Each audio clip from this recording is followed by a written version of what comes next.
Et donc est-ce que, quand je vous écoute, je comprends aussi, je réalise que cette opération, elle est très certainement en train d'être préparée depuis donc, en tout cas, principalement depuis le 7 octobre?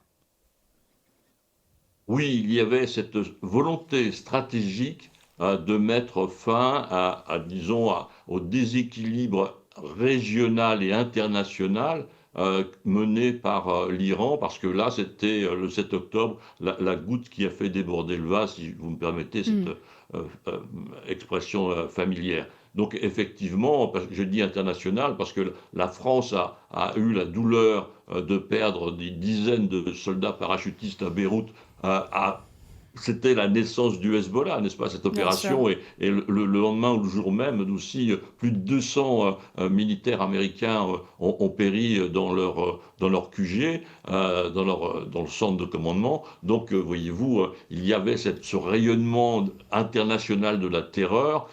Combien de nos compatriotes ont été détenus directement ou indirectement en prison par les Iraniens. Donc, il fallait qu'un jour ou l'autre, Mmh. ce régime tombe, et la décision stratégique a été confirmée. Je ne pense pas qu'elle a été prise, elle était déjà dans le tuyau Oui. depuis une dizaine d'années ou plus, mais les événements ont construit petit à petit ce chemin-là. Mmh, et ont accéléré, j'imagine, les choses.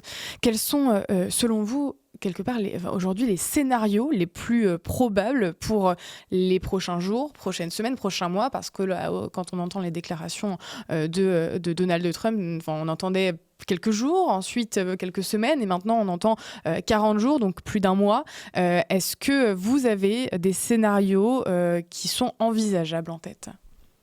Alors, je voudrais revenir quelques instants sur la question que vous évoquez et les commentaires Bien ou les sûr. déclarations de Donald Trump. Je pense qu'il a fait effectivement un rétropédalage qui lui a été demandé. Mmh. Je vais jusque-là, parce que dire à son adversaire, je vous frappe pendant 30 jours et après je rentre chez moi, pardonnez-moi, c'est une hérésie stratégique. Il faut absolument que votre adversaire, quel qu'il soit dans l'ignorance de votre propre stratégie. Donc c'est pour ça, à mon avis, qu'il y a eu un rétropédalage dans les 24 heures, aussi bien dans la durée Mmh. que dans les moyens. Donc de reconstituer à nouveau un flou stratégique pour le gouvernement, les responsables de l'Iran. Qu'est-ce que vont faire les États-Unis? Eh bien, nous ne savons plus. Et ça, c'est très très important. Il ne fallait pas sortir de ce flou là.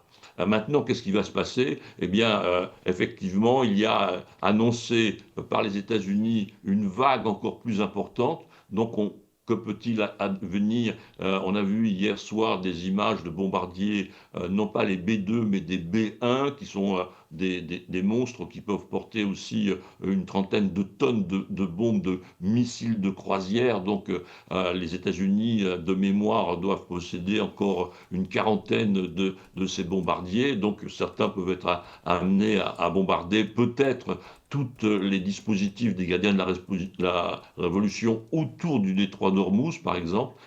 Donc on peut assister, les États-Unis l'annoncent donc à une hausse encore des frappes, et puis eh bien, finalement, dans 15 jours, 3 semaines, peut-être un arrêt, effectivement, je dirais faute de cible. Ils auront frappé et détruit avec Israël tous les éléments du pouvoir et de la répression, surtout, donc les casernes des Bassidj, les casernes des gardiens de la Révolution, et les équipements dont ils disposent, donc, et de façon à ouvrir la voie, si le peuple le veut. Et je pense que la jeunesse que l'on a vue dans les rues de Téhéran, sauter de joie et chanter à la mort du guide.